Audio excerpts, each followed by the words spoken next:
Chapter 10 Huzza Huzza. I had just finished telling Graham and Gramps about the mysterious message when Gramps pulled off the freeway. He said he was tired of chewing up the road, and the white lines down the middle of the highway were starting to wiggle. As he drove into Madison, Wisconsin, Graham said, "I feel a little sorry for Mrs. Winterbottom. She doesn't sound very happy." "They all sound screwy if you ask me," Graham said. "Being a mother is like trying to hold a wolf by the ears," Graham said.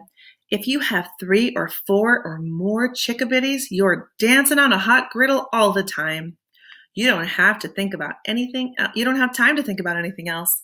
And if you've only got 1 or 2, it's almost harder. You have room left over, empty spaces that you think you've got to fill up." "Well, it sure ain't a cinch being a father either," Gramps said. Graham touched his arm. "Horse feathers," she said. Round and round we drove until Gramps saw a parking space. Another car saw it too, but Gramps was fast and pulled in. And when the man in the other car waved his fist, Gramps said, "I'm a veteran. See this leg? Shrapnel from the German guns. I saved our country." We did not have the correct change for the parking meter, so Gramps wrote a long note about how he was a visitor from Bybakes, Kentucky, and he was a World War II veteran with German shrapnel in his leg. And he kindly appreciated the members of the fair city of Madison allowing him to park in the space, even though he did not have the correct change for the meter. He put this note on the dashboard. "Do you really have German shrapnel in your leg?" I asked. Gramps looked up at the sky. "Mighty nice day," he said. The shrapnel was imaginary. Sometimes I'm a little slow to figure these things out. My father once said I was as gullible as a fish. I thought he said edible. I thought he meant I was tasty. The city of Madison sprawls between 2 lakes, Lake Mendota and Lake Monona. And dribbling out of these are other piddly lakes. It seems as if the whole city was on vacation, with people riding around on their bikes and walking along the lakes and feeding the ducks and eating and canoeing and windsurfing. I'd never seen anything like it. Graham kept saying, "Huzza, huzza." There's a part of the city where no cars can go, and thousands of people stroll around eating ice cream. We went into Ella's Kosher Deli and Ice Cream Parlor and ate pastrami sandwiches and kosher dill pickles, followed by raspberry ice cream. After we walked around some more, we were hungry again, and so we had lemon tea and blueberry muffins at the Steep and Brew. All the while, I heard the whispers, "Rush, hurry, rush." Graham and Gramps moved so slowly. "Shouldn't we go now?" I kept asking. But Graham would say, "Huzza, huzza," and Gramps would say, "We'll go soon, chickabiddy, soon." "Don't you want to send any postcards?" Graham asked. "No, I do not." "Not even to your daddy?" "No." There was a good reason for this. All along her trip, my mother had sent me postcards. She wrote, "Here I am in the Badlands, missing you terribly." And, "This is Mount Rushmore, but I don't see any presidents' faces. I only see yours." The last postcard arrived 2 days after we found out that she wasn't coming back. It was from Coeur d'Alene, Idaho. On the front was a picture of a beautiful blue lake surrounded by tall evergreens. On the back, she had written, "Tomorrow I'll be in Lewiston. I love you, my Salamanca tree." "At last," Gramps said. "I sure hate to get back on the road, but time's a-wastin'." "Yes," I thought. Yes, yes, yes. Graham settled back for a nap while I said a few thousand more prayers. The next thing I knew, Gramps was pulling off the road again. "Looky here," he said. "The Wisconsin Dells." He drove into the vast parking area and said, "Why don't you two go look around? I'm going to get a little shut-eye." Graham and I poked our noses into an old fort and then sat on the grass watching a group of Native Americans dance and beat drums. My mother had not liked the term Native Americans. She thought it sounded primitive and stiff.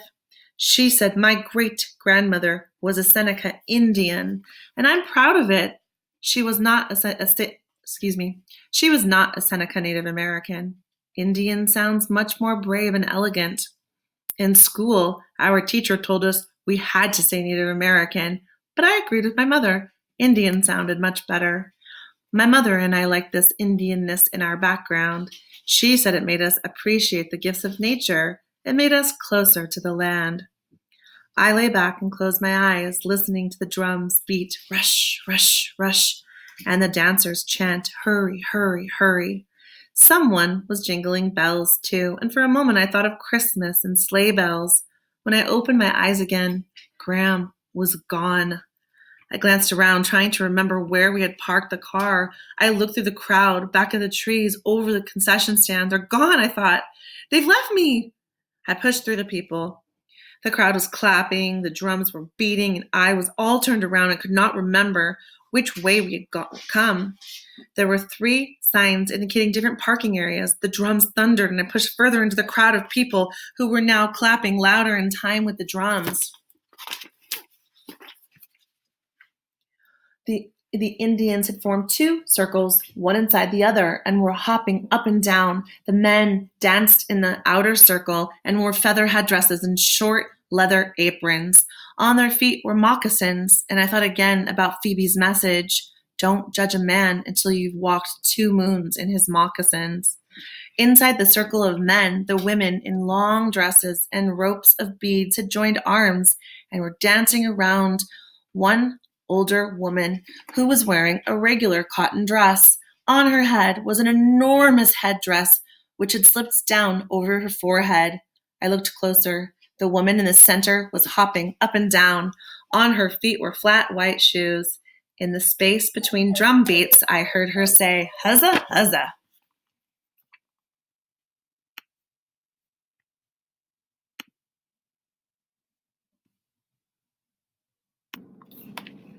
Chapter 11, Flinching.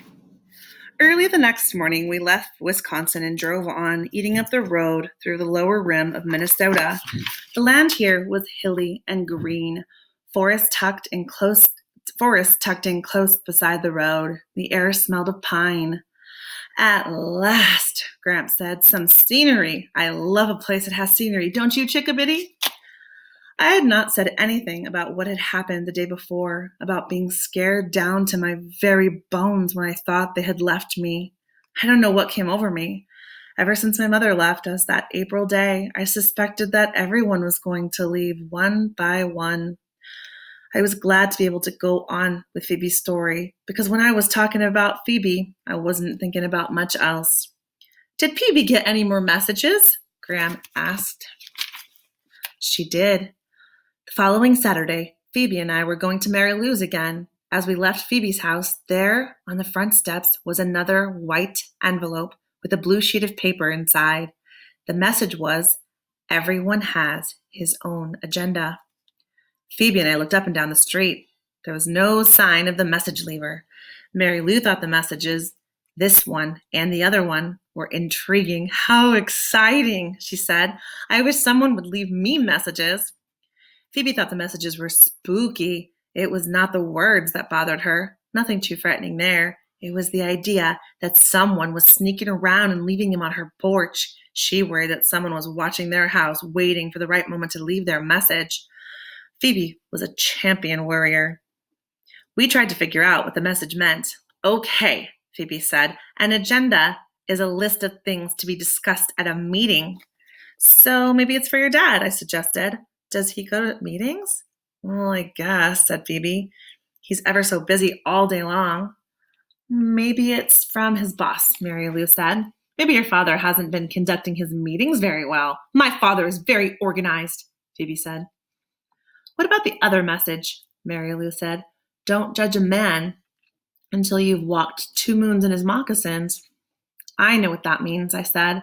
I've heard my father use it lots of times. I used to imagine that there were 2 moons sitting in a pair of Indian shoes, but my father said it means that you shouldn't judge someone until you've walked in their moccasins, until you've been in their shoes, in their place. And your father says this often? Phoebe said. I know what you're thinking, I said, but my father isn't creeping around leaving those messages. It isn't his handwriting. When Ben came into Mary Lou's room, she asked him what he thought it meant. He took a sheet of paper from her desk and quickly drew a cartoon. It was a little spooky because what he drew was identical to what I used to imagine a pair of Indian moccasins with 2 moons in them. Maybe, Mary Lou said to Phoebe, your father is being too quick to judge people at work. He needs to walk in their moccasins first. My father does not judge too quickly, Phoebe said. You don't have to get defensive, Ben said. I am not getting defensive. I'm just telling you that my father does not judge too quickly. Later, we went to the drugstore. I thought it was going to be only me and Phoebe and Mary Lou going, but by the time we left the house, we had accumulated Tommy and Dougie as well. At the last minute, Ben said he was coming too. I don't know how you can stand it, Phoebe said to Mary Lou. Stand what? Phoebe pointed to Tommy and Dougie, who were running around like wound-up toys, making airplane noises and train noises, zooming in between us and then running up ahead and falling over each other and crying and then leaping back up again and socking each other and chasing after bumblebees. I'm used to it, Mary Lou said. My brothers are always doing beef brain things. Ben walked right behind me all the way, which made me nervous. I kept turning around to see what he was doing back there, but he was just strolling along, smiling. Tommy bashed into me, and when I started to fall backwards, Ben caught me. He put his arms around my waist and held on to me, even after it was obvious that I was not going to fall. I could smell that funny grapefruit smell again and feel his face pressed up against my hair. Let go, I said, but he didn't let go. I had an odd sensation, as if a little creature was crawling up my spine.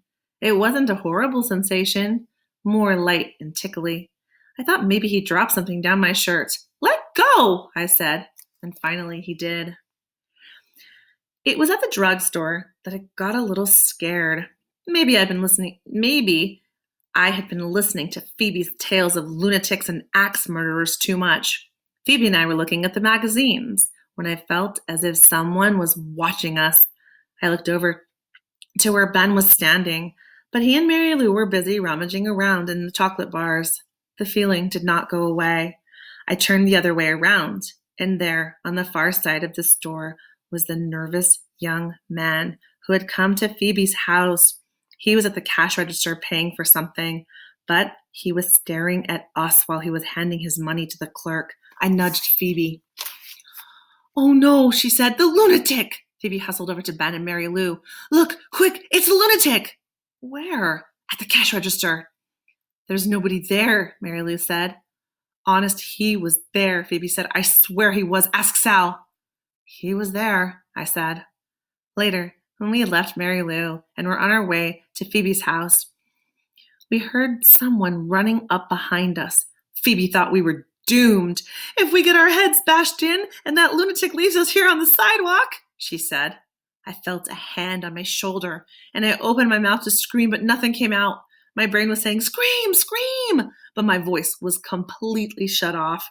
It was Ben. He said, did I scare you? That wasn't very funny, Phoebe said. I'll walk home with you, he said, just in case there are any lunatics around. He had difficulty saying lunatic. On the way to Phoebe's house, Ben said some odd things. First, he said, maybe you shouldn't call him a lunatic. And why not? Phoebe said. Because a lunatic it sounds like, never mind. He would not explain, and he seemed embarrassed to have mentioned this in the first place. Then he said to me, don't people touch each other at your house? What's that supposed to mean? I just wondered, he said. You flinch every time someone touches you. I do not. You do. He touched my arm. I have to admit, my instinct was to flinch, but I caught myself. I pretended not to notice that his hand was resting there on my arm. That creature tickling my spine was back. He said, like a doctor examining a patient. He removed his hand. Where's your mother? I had not mentioned my mother to anyone, not even Phoebe, except for the one time Phoebe had asked about her, and I had only said she didn't live with us. Ben said, I saw your father once, but I've never seen your mother. Where is she? She's in Idaho, Lewiston, Idaho. What's she doing there? Ben said. I don't really feel like saying. It didn't occur to me to ask him where his mother was. He touched my arm again. When I flinched, he said, Ha, gotcha! It bothered me, what he had said. It occurred to me that my father didn't hug me as much anymore, and that maybe I was starting to flinch whenever anyone touched me. I wasn't always like that. We used to be a hugging family, and I walked along with Ben and Phoebe. As I walked along with Ben and Phoebe, I remembered a time when I was 9 or 10. My mother crawled into bed with me and snuggled close and said, Let's build a raft and float away down a river. I used to think about that raft a lot. And I actually believed that one day we might build a raft and float away down a river together. But when she went to Lewiston, Idaho, she went alone. Ben touched Phoebe's arm. She flinched. Ha! He said, Got you. You're jumpy too, freebie. And that too bothered me. I had already noticed how tense Phoebe's whole family seemed and how tidy, how respectable, how thumpingly stiff. Was I becoming like that? Why were they like that? A couple times I had seen Phoebe's mother try to touch Phoebe or Prudence or Mr. Winterbottom, but they all drew back from her. It was as if they had outgrown her. Had I been drawing away from my own mother? Did she have empty spaces left over? Was that why she left? When we reached Phoebe's driveway, Ben said, I guess you're safe now. I guess I'll go. Go ahead, Phoebe said. Mrs. Cadaver came screeching up to the curb in her yellow Volkswagen with her wild red witch hair flying all over the place. She waved to us and started pulling things out of the car and plopping them on the sidewalk. Who's that? Ben asked. Mrs. Cadaver. Cadaver? Like dead body? That's right. Hi, Sal, Mrs. Cadaver called. She dumped a pile of lumpy bags on the sidewalk. Ben asked if she wanted any help. My, you're very polite, Mrs. Cadaver said, flashing her wild gray eyes. She scares me half to death, Phoebe said. Don't go inside, she whispered to Ben. Why not? He asked. Too loudly, because Mrs. Cadaver looked up and said, What? Oh, nothing, Phoebe said. Mrs. Cadaver said, Sal, do you want to come in? I was just going to Phoebe's, I said, glad for an excuse.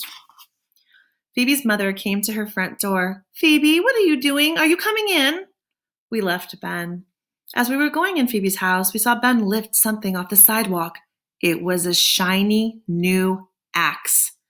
Phoebe's mother said, Is that Mary Lou's brother? Was he walking you home? Where's Mary Lou? I hate it when you ask me 3 questions in a row, Phoebe said. Through the window, we could see Ben lugging the axe up the front steps of Mrs. Cadaver's house. Phoebe called out, Don't go in!